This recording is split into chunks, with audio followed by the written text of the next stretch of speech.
It feels so satisfying to be caught up with my backlist of videos that I needed to edit. And now it's time to film some fresh new content. Hi! Today I am going to do a video that I've been seeing in my subscription feed a lot recently, in the past couple weeks maybe. And people have just been talking about their favorite reads that they've consumed thus far in the year. And I wanted more like quarterly content, and I think giving this space to books that I've absolutely loved in the past few months is such a great idea. Kind of to talk about like what a favorite book of mine is, because I don't think I've ever talked about this. It's not something that's necessarily 5 stars. Like, I'm not about to just tell you all my 5-star reads that I've read so far this year. I've actually had 8, I think, but I'm only talking about 3 of those. Yeah, and then the 2 other ones weren't 5-star reads, but they're still all-time favorites. It's a little bit complicated, and it's more of a vibey thing, which is why I can't really explain to you. Well, if it's one of your favorites, why isn't it a 5-star? I think we understand the whole we love this book but it wasn't perfect thing. I don't know. It just makes sense in my head.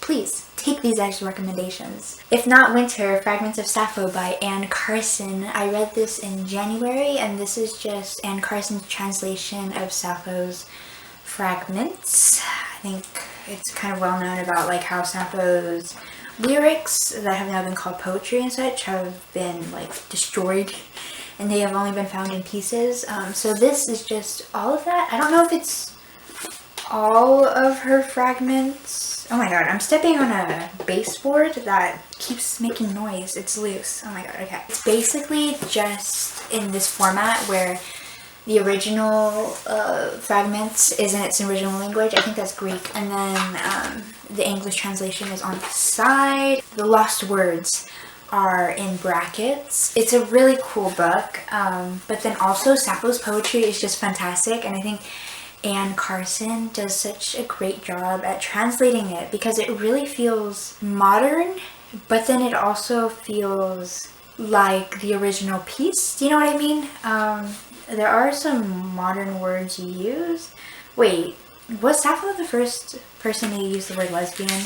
Because there's a point in this book where the word lesbian is used, and I don't know if Anne Carson translated that word into the word lesbian, or if Sappho was the first word to use that word.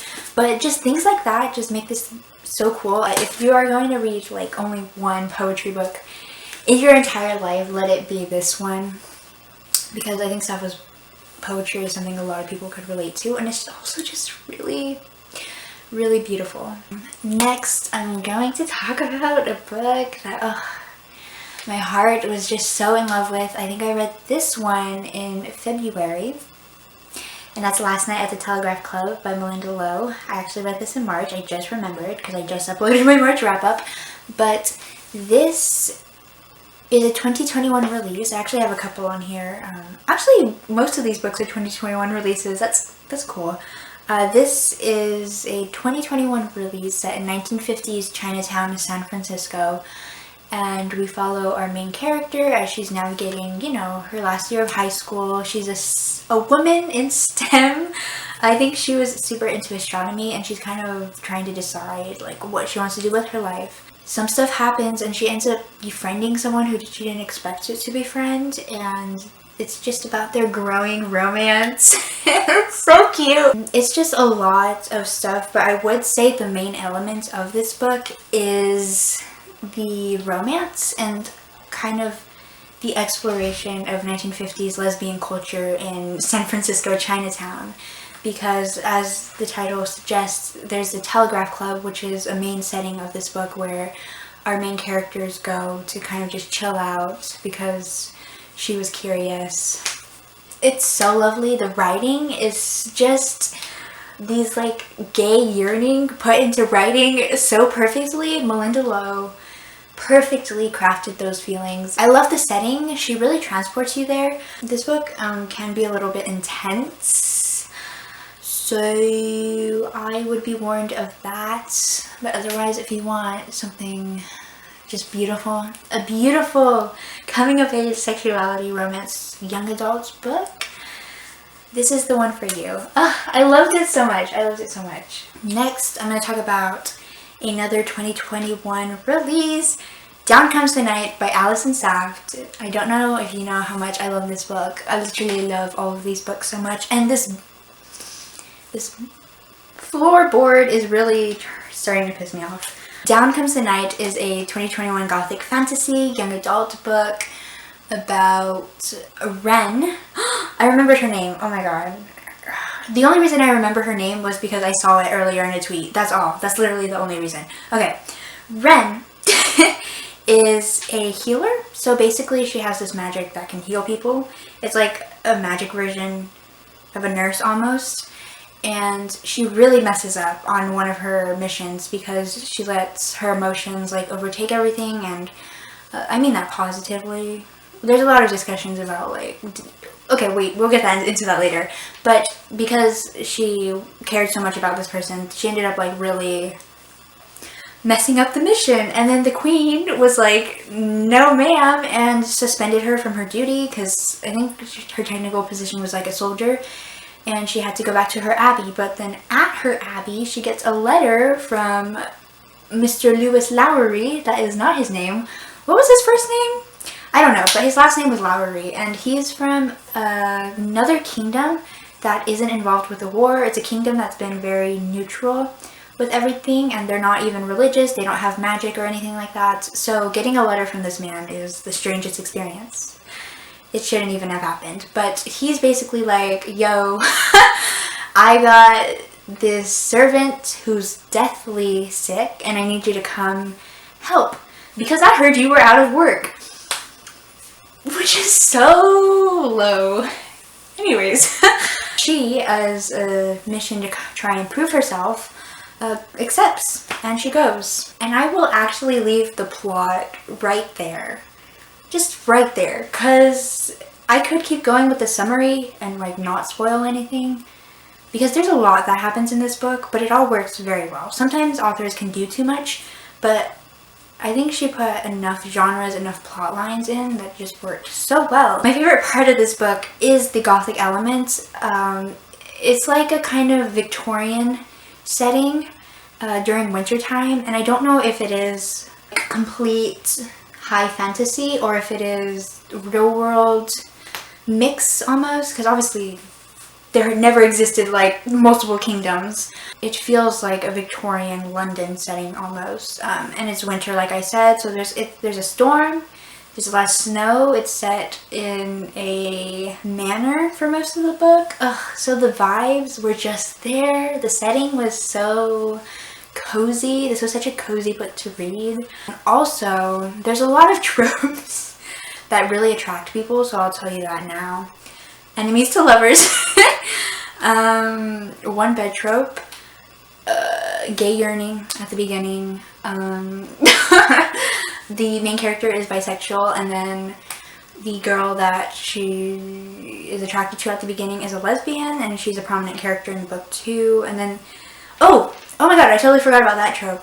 Friends to enemies, I think, or more like friends to I have a duty and I have to hunt you now. Yes! And then we also have a love interest who is a terrible person. I don't even know if you would call him morally gray, because he straight up is like a war criminal.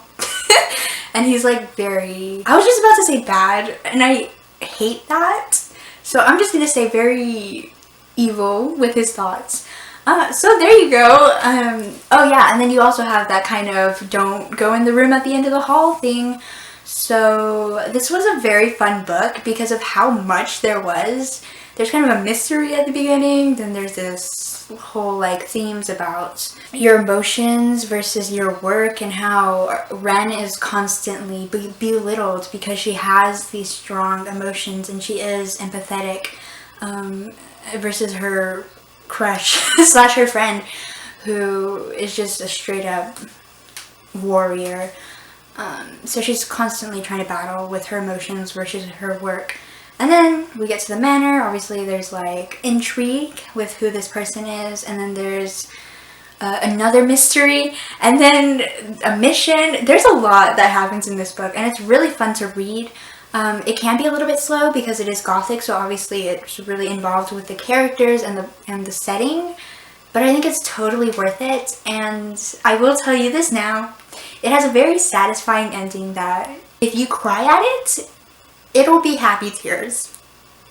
I almost cried because I was just so overwhelmed with joy. And then I'll talk about the other one that I own. Black Sun by Rebecca Roanhorse. This is obviously the first book in the Between the Earth and Sky series. I think that's what it's called. Yeah. Oh, Between Earth and Sky. Retracts the. But this is a high fantasy. Is this considered high fantasy? I'm still trying to learn all the fantasy terms. I'll just go with fantasy. This is an adult fantasy set in a pre-Columbian time, pre-colonization, in this one specific part of the world. I'll show you the map. Here's the map of our setting for most of this book.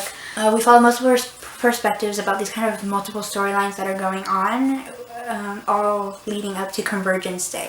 So we have Xiala. Yes, she is a bisexual pirate. Period. That's literally all I have to tell you. She gets recruited by a merchant to captain this ship that's supposed to deliver this man to Tova, which is like the capital city or whatever. That's like what you would technically call it. Tova. And so that's her journey. We also get Serapio's POV, who we learn is meant to become a god. And the kind of mystery of this book is like, what does he want to do in Tova, right? Like, why is he going there? And we get a dual timeline in his perspective because we go back to when he was kind of training to become a god. Then we have Nara, who is the Sun Priest, and she's getting ready for Convergence Day, of course, and she's also trying to deal with like the politics of everything. This is a very politically motivated book, or politically heavy book, because there's a lot of power imbalance between the priests and the gods and the humans, and well, the priests are humans. That's the problem.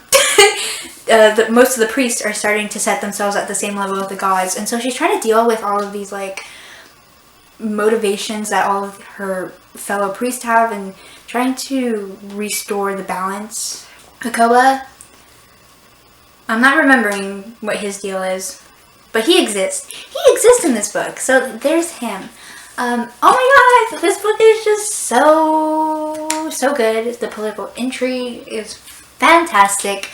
I was just so interested to see the kind of plots that were happening with each priest and like what their motivations were. I said that word earlier, did I? Yeah. And like what their deal was. And how Nara was going to deal with it. There's also like Nara and Iktan. Iktan is probably my favorite character. I don't think I've ever crushed so hard for a character. I'm sorry. The whole like journey was really interesting because Serapio is a very interesting character because I think he is what you would consider a morally gray character.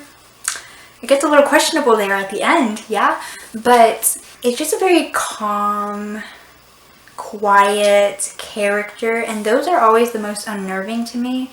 I was kind of on edge every time he would enter the scene. Ooh, and the whole crows thing too. That is so creepy. I could literally just keep naming off elements in this book that I really love. So then instead, I'll just prompt you to read this book because everything in here I love so much. One last thing I wanted to add is there is so much casual representation in this book that it warms my heart. It warms my heart. Casual representation is my favorite.